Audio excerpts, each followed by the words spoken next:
Bem pessoal, estou aqui novamente no canal para vos falar de boxes Android. Desta vez trago-vos aqui a análise da Hugos X3 e tenho aqui outras duas boxes Android também da Hugos, a X2 que eu já fiz a análise no canal e tenho aqui a X3 Pro. Isto basicamente a X3 e a X3 Pro são praticamente idênticas, a única coisa que muda é em relação à RAM e ao espaço interno, e entre a X2 e a X3 muda aqui o processador, mas de resto é quase tudo idêntico. E eu tenho então aqui as três para vos falar um bocado aqui da diferença do processador, se vale a pena então esta diferença de processador e depois também se vale a pena então termos uma box com mais espaço. Isto, em termos práticos, o que difere entre as três então é na X2 e na X3 temos 2 GB de RAM e 16 GB de espaço interno. Na X3 Pro temos então 4 GB de RAM e 32 GB de espaço interno. Não me enganei? Depois, além disso, então, temos a diferença do processador. Temos um processador AMLogic S905X2 e temos nestas duas um processador AMLogic S905X3. Vocês podem estar a pensar qual é a diferença e se a diferença significa alguma coisa.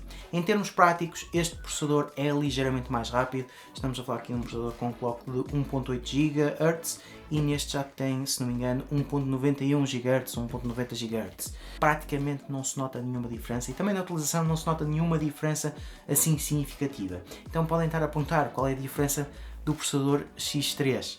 Aqui a diferença é que eles já introduzem aqui o NPU para processamento de tarefas relacionadas com inteligência artificial, que para já neste tipo de boxes ainda não existe, pelo menos neste tipo de boxes da Hugos, eles ainda não tiram partido dessa questão. Para o tipo de utilização que se dá a uma box Android, ou seja, de utilizarmos com multimédia, utilizarmos com aplicações mais direcionadas para vermos alguns filmes, para vermos algumas séries, ou então para algum tipo de jogos, não se nota praticamente diferença nenhuma. Do ponto de vista prático, as três são praticamente iguais se vocês quiserem utilizar isto para um sentido de multimédia. Se for para utilizar, por exemplo, com ficheiros locais em que vocês querem ter mais ficheiros locais, claro que a X3 Pro faz mais sentido porque tem mais espaço interno. Em relação à RAM, terem 2 GB ou 4 GB, tudo depende do tipo de aplicações que vocês vão utilizar. A maior parte delas com 2 GB é mais que suficiente. É claro que se quiserem ter aqui se calhar uma box mais preparada para o futuro, escolherem uma que tenha mais RAM e mais espaço interno, claro que vai estar mais pensada para o futuro. Depois desta pequena introdução, vou-vos falar então das características físicas desta box. É uma box Android realmente muito pequena e muito portátil, o que é interessante para levarmos de um lado para o outro. Tem antena externa, o que melhora então a captação do Wi-Fi. Temos dual band AC, temos Ethernet Gigabit, uma porta USB 2.0 e uma porta USB 3.0. Saída de áudio e de vídeo composto. Temos então aqui um conector para um emissor de infravermelhos para podermos esconder a box atrás da televisão e fica só o emissor à vista, e depois a alimentação é feita através de um micro USB com um transformador de 5V 2.5 A. E depois, claro, temos a porta HDMI e ainda podemos fazer a expansão do espaço interno através de um micro SD. Como podem ver, em termos práticos, isto acaba por ser idêntico a uma box Android mais tradicional, maior, mas temos tudo muito mais compacto. Aqui com o que eu destaco sempre em relação ao Wi-Fi, temos então uma antena externa, e em relação ao Ethernet, para quem prefere ligar por Ethernet, já é Gigabit.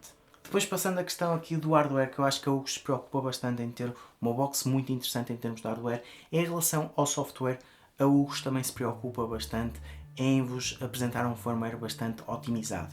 Vem então com Android 9.0, não é Android TV, é um Android normal, como utilizamos nos smartphones. Depois existem aqui algumas características neste tipo de boxes que vocês não veem noutras. Temos a possibilidade, por exemplo, de aplicar root e retirar o root, apesar de não ficar retirado por completo, porque em relação a aplicações que detectam o root, aplicações como por exemplo a Vodafone TV e o HBO Portugal não vão funcionar nesta box. Eu ainda vou tentar falar com a marca para ver se existe alguma situação em que eles consigam resolver isto, porque efetivamente se tem a opção de ter o root aplicado na box ou de retirar, devia ser possível as aplicações não detectarem o root.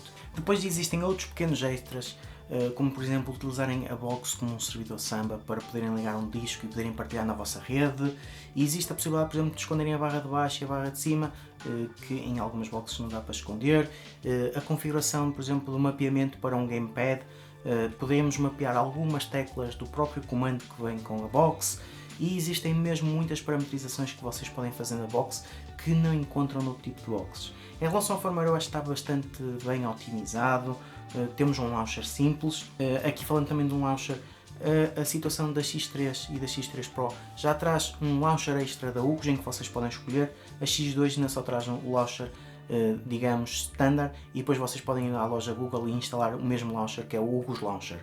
Para aplicações, por exemplo, como o Kodi, o comportamento é ótimo, reproduz tudo, não temos aqui grandes problemas em termos de reprodução.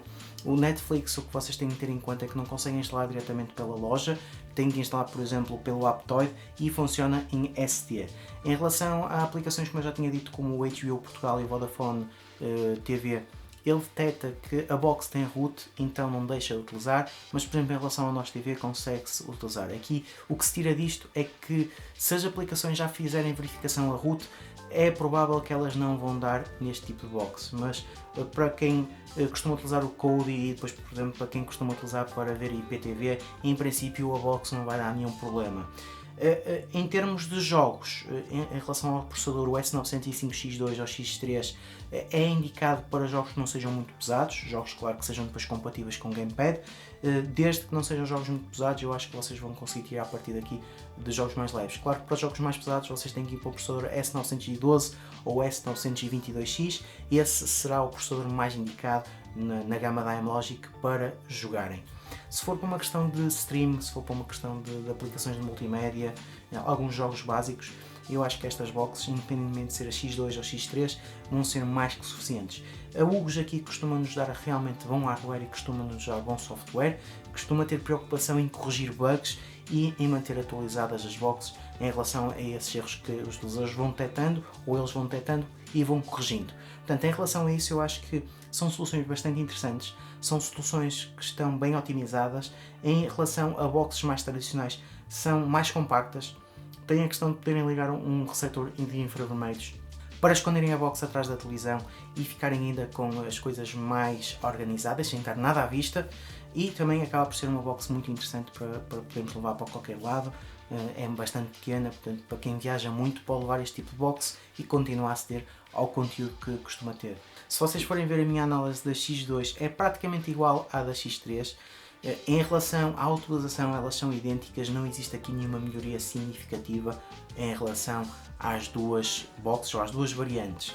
Aqui o que eu vos posso dizer é que realmente, se estiverem a comprar e estiverem a pensar entre a X2 e a X3, se a diferença de preços na altura em que vocês estiverem para comprar não for muito elevada, vale mais irem logo para a X3, porque pode estar aqui preparada para um futuro. Se vos for indiferente e se vocês querem utilizar a box realmente para Kodi, para IPTV, para algumas aplicações, ficam muito bem servidos com qualquer uma destas. Mas pronto pessoal, é aqui a minha opinião. Queria fazer também este vídeo um bocado para vos falar da X2 e da X3 em relação aos processadores, porque às vezes aparece aqui um processador novo e pode ser mais complicado de escolher. Aqui os processadores X2, X3 ou S905X acabam por ser processadores de gama média. Os de W, que até não são processadores que têm tido muitas atualizações, costumam ser gama de entrada, e depois temos o S912, o S922X, que acabam por ser aqui realmente os processadores de topo da Amlogic. Em relação a estas boxes, são totalmente utilizáveis, não notei aqui nenhum stress de maior, são interessantes porque serem bastante pequenas e para todos os efeitos serem equivalentes a uma box normal, assim por dizer. E não se esqueçam de ter antena externa e ter Ethernet Gigabit, é aqui um extra muito interessante a ter em conta. Mas pronto pessoal, já sabem, qualquer questão, qualquer dúvida deixem nos comentários, subscrevam o canal para continuar a receber novidades e vemo-nos no próximo vídeo.